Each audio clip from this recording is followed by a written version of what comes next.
Insomnia by Lelissa Girma. 6:15 p.m. He was sitting at the terrace cafe somewhere in Hule and watching the people going up and down the road. The day had been long, and the setting sun seemed to promise an even longer evening. His body was tired, but his mind continued to churn with a nagging persistence. It had been more than 50 hours since he last slept. He feared if he went home, he would not be able to fall asleep and would have to walk through the streets again. Based on how he was feeling now, he was unsure if he would ever sleep again. The street was bustling with cars and people on their phones. Across the street, there was a private hospital with visitors pouring in and out, and tires squealing when they pulled into the parking lot.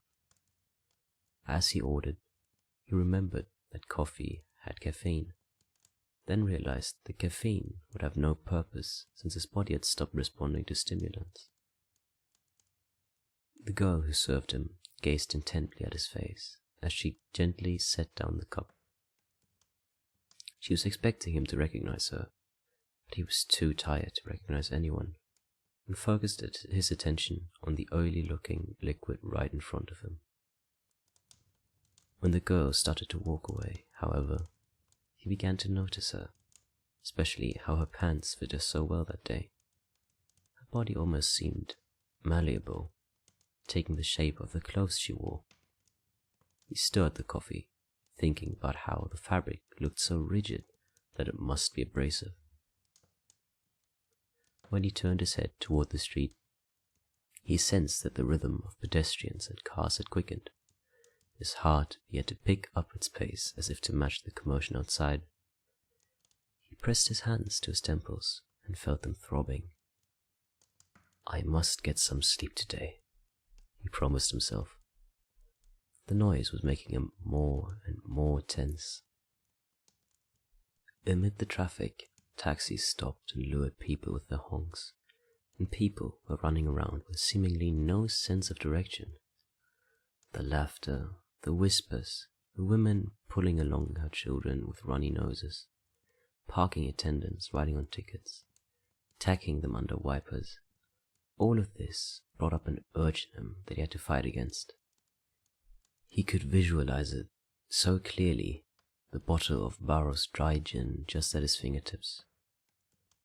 While he was fighting the urge, the madness of the street seemed to settle down. He eased into a daydream, thinking of the woman with the lipstick-smudged matchbox and her laughter. He caught himself getting lost in the wheels of memory, and returned his attention to the street. He saw a group of girls, all in the same clothes and walking in perfect sync. He studied them closely, wanting to register them in his catalogue of beauty.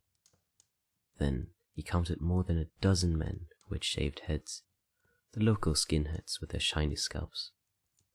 Looking at them from where he sat, he imagined how cold they must be, and began to worry because he believed their heads were made of something soft, like the shell of a boiled egg. 6:27 p.m. He finished his coffee. He heard a voice in his head say, "Go home and sleep. Stop thinking. Go to sleep." He wondered if somebody could hypnotize him. A part of Yannis's piano routine rang in head. He heard the laughter of a girl, that spontaneous laugh that would start casually, then extend like she was imagining another layer to the joke, or she was combining all of the laughter she had throughout her life in that one moment. Once she began to laugh, it would go on and on until everyone laughed alongside her, contracting her glee. She would get worried in the middle of her laughter that was going to die suddenly, would refresh it by extending it with sounds that had nothing to do with laughter. 6:28 p.m. He shook his head and turned his attention back to the street. A man got out of a taxi and walked toward the private hospital. He was holding a construction helmet, which he placed over his head once he reached the entrance. He thought that he had made it up. It made no sense that a man would wear a helmet to enter a hospital to visit a patient. If what I did see was real, he thought, then those skinheads should learn from him and protect their soft heads. He waited for the man to come out. When he didn't, he called for the waitress and paid. This time, he smiled, and she smiled back. She had teeth like the tines of a fork. When she turned, clanking his cup on the tray, he studied her from behind, and continued to do so even after she was gone. 6:49 p.m. As he stood up, the urge came to him again. This time, he knew he couldn't fight it. His body was tired, he had a headache. It was memories that made it feel like something outside of him was ordering him about. His body begged for sleep, and though he would have gladly granted it, he had forgotten how. If he went to a bar and spent another night without sleep, he knew he was going to damage his brain. He began to sweat. He didn't want to go home anymore. He knew that if he went and couldn't sleep, he would probably go mad and take rat poison or do something else very unpleasant. He wanted to call somebody, but he had nobody that he could call. Everyone he wanted to call was either dead or from his imagination. He vaguely remembered the other boy they told him about. How the boy took an extra dose of rat poison before running away from home. How they searched for and found him 2 days later, and he wasn't dead. They took him to a hospital and admitted him into the psychiatric ward, and he began covering his face with his shirt after that to hide from people. Another time, everybody laughed in a taxi when a friend was telling him how, in his old neighborhood, they had brought back a man who had stepped on a landmine on the battlefield. Everybody laughed when he explained how they had taken him home in a bucket because he'd been blown to pieces. They brought him home because he loved his mother and refused to die without seeing her. He was dead serious when he told the story. He was trying to make a point that the debt of death must only be paid when one is ready and not when it is due. 7:30 p.m. He wanted to call somebody, but he had nobody that he could call. Everyone he wanted to call was either dead from his imagination. Now, the memories were becoming vivid, like he was watching a movie made especially for him, without a beginning or an end. A movie intended to drive him wild with regret. It played inside the deep recesses of his soul, with scenes powerful enough to remove him from reality. It was a movie he couldn't choose to walk out of, and the movie score was Rachel's terrific laughter. He decided they were in love. Rachel knew all the sounds that ought to exist, and it was those sounds, that voice, that would not let him be. It kept lingering even after she was gone, and prevented him from sleeping. Henok could never sleep. He had gotten a desk job at some office as a clerk. Mornings were horrible for him, but he got there on time and slept while working in snatches. After lunch, he chewed cod and would like Lazarus, resurrected back from the dead. Even as a kid, he'd never slept as soundly as he should have. He almost never slept without a nightmare, or dropping him into a bottomless pit, or hairy spiders chasing him, or cold hands holding his feet, sliding him down through the grills of the bed. He wanted to be his old self again, and be with the girl, wanting to hear her laugh. He also wanted to rinse his mouth with a gulp of gin that stung on the tongue and ate away his brains when it was supposed to make his memories go away. He wanted to forget. He knew that once he could forget, he could get some sleep. 8:50 p.m. In the bar, while he waited for sleep to come, he had to drink quickly to slow down the movement of the people around him. His nose cleared suddenly, sharply, making the air he breathed in feel like acid, bringing tears to his eyes. There is no single reality, something inside him thought, as there is no single truth or meaning to life, or love, or God. Why can't I yawn? He said aloud to himself. He feared he had forgotten how to do that as well. He remembered his grandmother's meek voice, her humming the gospel ringing in his ears. To drown the voice out, he clanked the ashtray with the glass, but it didn't work.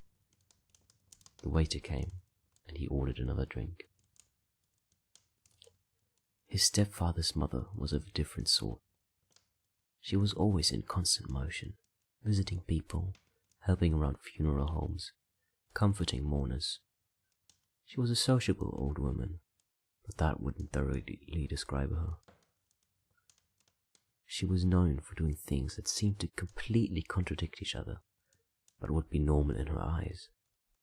She once helped some people move their fences over to their rich neighbor's lawn so that they could have more space. When the neighbor returned and wanted to know who was behind the debacle, she helped him telling the truth and even went to court to testify against herself and the others. After they were fined, and her neighbors deemed her as untrustworthy and two-faced, she still went on being their friend and would go out for a coffee with them. Or, in another case, she would always say that she hated Henoch's blind grandfather, yet she would spend hours after hours in his company and would prepare his meals. Once, she gave him his food on a plastic pan that children would sit on before learning how to use the toilet. When Henoch asked her why she would do such a thing, she said that it was because the pan had never been used, and besides, a blind man could never tell the difference. 9 p.m. He wanted to be his old self again, playing the role of a younger and better Henoch. Perhaps if I play the part well enough, he thought, some of it might actually rub off. He would clench his jaw, grind his teeth, and force his bad habits to go away. But he knew he had neither the will nor the anger to do it. He would never get his old self back. 10:07 p.m. He was getting drunk now. He felt a yawn coming, but sneezed instead. He left the table and went to the toilet. There was a mirror on one side of the wall where he saw his reflection. His heart skipped a beat. He didn't realize that he had let his health decline this much. He felt the drunkenness leave him and was stone cold sober and alone. Very much alone. It was late when they left that night. Rachel was drunk and happy. Henoch thought she was pleasant when she was drunk. It was the first time he had seen her drink. They reached his house and found more to drink. They were talking nonsense the entire time, blabbering and laughing about things requiring no real intelligence. Then they quarreled. She raised her voice to a crescendo, and he dragged her to the bedroom, locking the door so that they wouldn't disturb the neighbors. He expected her to cry, but instead she made a lot of weird noises and rammed against the door, so he let her out. He begged, trying to cool it down, but she continued to sound like a trapped animal hammering its head against the crate. He was stupefied. I shouldn't have made her drink, he thought. She started talking about how he was beginning to neglect her, and how she thought he might have women on the side. He calmed her down after a lot of pleading, but when he got her to sit on the bed, she started all over again.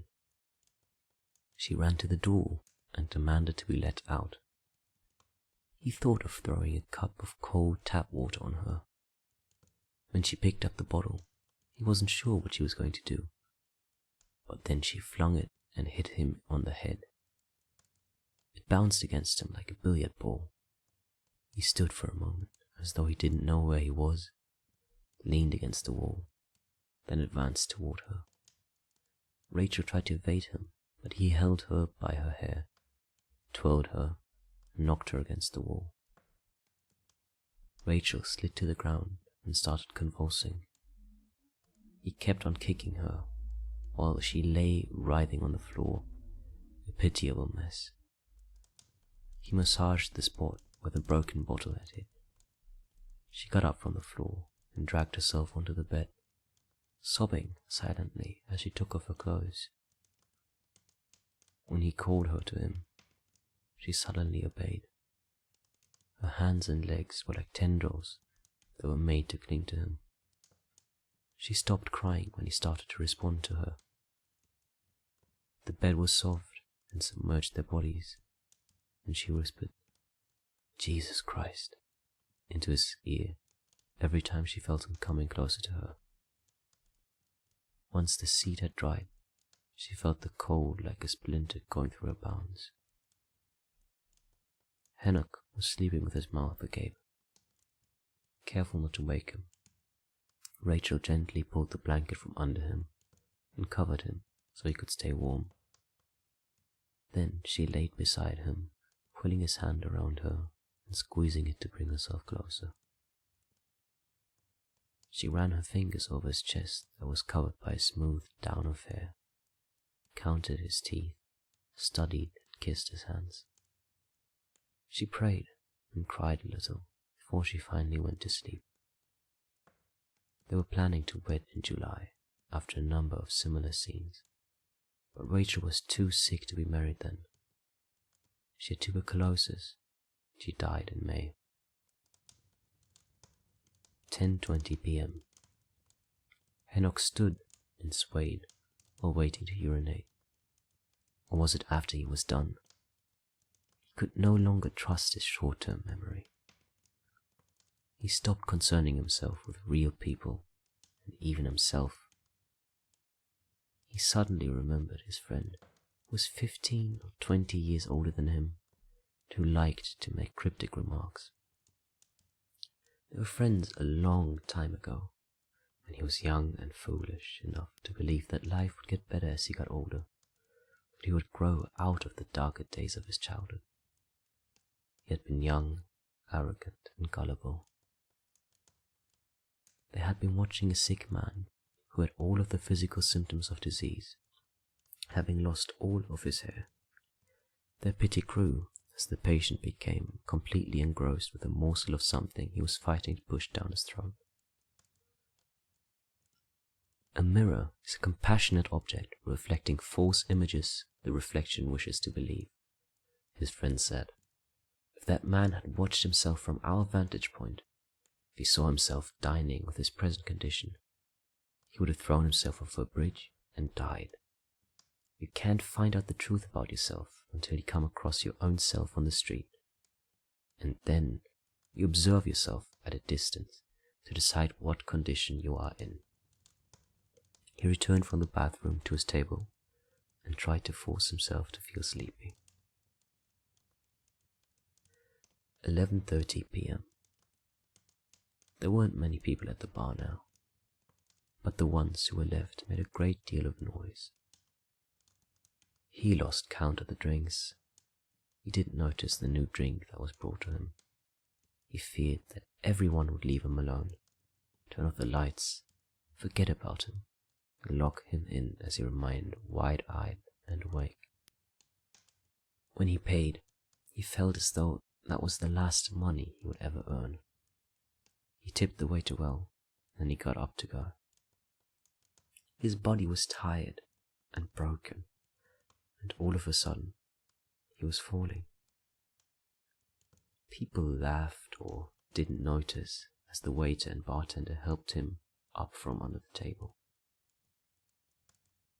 "Hey Zoe, they said as they placed him on a chair.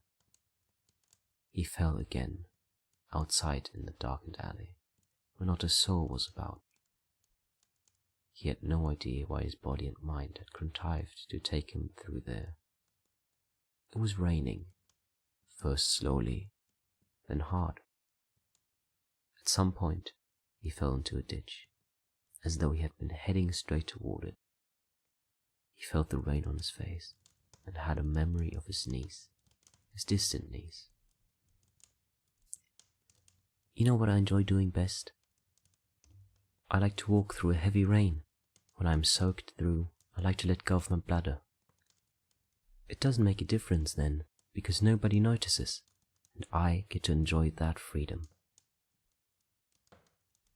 12:03 a.m. He was uncomfortable from the fall. The rain struck him as if it were tiny pebbles. The part of his spirit that couldn't stomach defeat, neglect, or surrender got up and fled for refuge somewhere else. What remained behind inside of him were a jumble of memories and a desire to sleep. And those solitary midnight walks on that lane facing the place where the taverns where off-duty soldiers came to drink and fornicate. And there was that one house with singers that played music on a keyboard and drew people from the street. The people inside would start fights and then be driven out by the waiters. There was a man who sang for drinks, and when he started to sing, he would sober up. And because of his voice, girls working next door would come in, and everybody would be dancing along when he sang. He always sang something sad, and the girls would dance close to the ground like they were mopping the floor. He would keep walking outside until he saw the Bon Voyage sign at the end of the city, then go to work without sleeping. The truck drivers who delivered milk in the morning were his friends, who would always stop for him and give him a lift back to town. 12:05 a.m. He crawled out of the ditch and started walking in a new direction. There was something in his eye that made his vision blurry, and all the people, cars, and dogs he met on the street had a strange aura encompassing them, like halos with multicolored lights. He vaguely sensed it was past midnight. He wore no watch, but he could tell the time by the way people around him behaved. In his eyes, people were like wound-up clocks that ticked toward destruction, and he could read them to tell the time. Usually, people tried to maintain a fake air of self-reliance early in the evenings that would wear out just before midnight. Cinderella charms of make-believe would quickly turn back into the original pumpkins and rats. He knew it was past midnight when his own attitude turned nastier. He would start picking fights, trying to grab street girls, and sometimes punches or rocks would start flying as the hour demanded it. He kept a black and white photo hidden in his wallet. It was a shot of his parents. He was an only child. His parents met and married 4 years after he was born. His birth father was a scholar who'd left for India the same year his mother got pregnant and never returned. When he was 5, his mother and his new stepfather were in a car accident, and neither of them survived. The photograph showed a young woman with a tall afro and a miniskirt, riding up to show shapely thighs. Beside her stood a man wearing horn-rimmed glasses and a smile. His grandmother had told him that he was also in that photo, because he was in the making, although there was nothing that indicated his mother was pregnant. He grew up with his grandparents. He was quite attached to both of them, his mother's father and his stepfather's mother. They raised him and educated him, and they were not dead until after he'd left for Addis Ababa to study. He felt it was peculiar how they followed each other to the grave, only a year apart, as though they were a couple that wouldn't survive without each other's company, though they'd never really liked each other. He wasn't there to bury them. He never knew how it all happened or how it turned out. The blind old man died first, and the old lady followed. He remembered how he used to come from the field after a quarrel with the neighborhood boys, crying to tell somebody of his injustice, his pain. The old man would be sitting beside a tree. When he ran to him to spill his woes, shuddering and sniveling, the old man would listen, tilting his head to one side, his smallpox-blotted eyes moving back and forth. When he was done, the old man would laugh, waving the flies away, his teeth white and strong. "Aye, abush," he would say, reducing the whole tale to a joke. Then he would begin telling the boy a story he'd made up behind the closed windows of his soul. The boy would be too angry to listen to those stories then. The stories always had the same theme: the importance of unimportance, the utility of futility. 1:40 a.m. He was walking on the paved road in the Bow suburbs now. A taxi had brought him there. He was wearing his soiled jacket, which he had to hold on his lap due to the driver's insistence. After the taxi had turned and sped away, he'd walked slowly into an alley and could hear the dogs barking. He chose the house with a fence he could climb. He had no way of knowing if the house had a zibenia or if the owner would take him for a burglar. He didn't mind if he was caught. He was too tired to care, and maybe even a little crazed enough to be fearless. He sat on the steps of the porch and waited until the neighborhood dogs stopped barking. He didn't care if the proprietor of the house was in the vicinity or not. All he wanted was a moment without being interrupted. It was quiet, and no light was coming from inside the house. He didn't want to do it in a familiar place. The alcohol gave him the necessary courage and unreasonableness. He didn't care about anything anymore. It was time for him to sleep.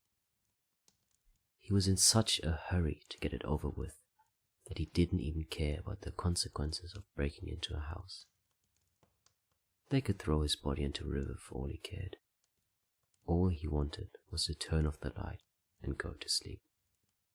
Besides, the light had not been great while it lasted.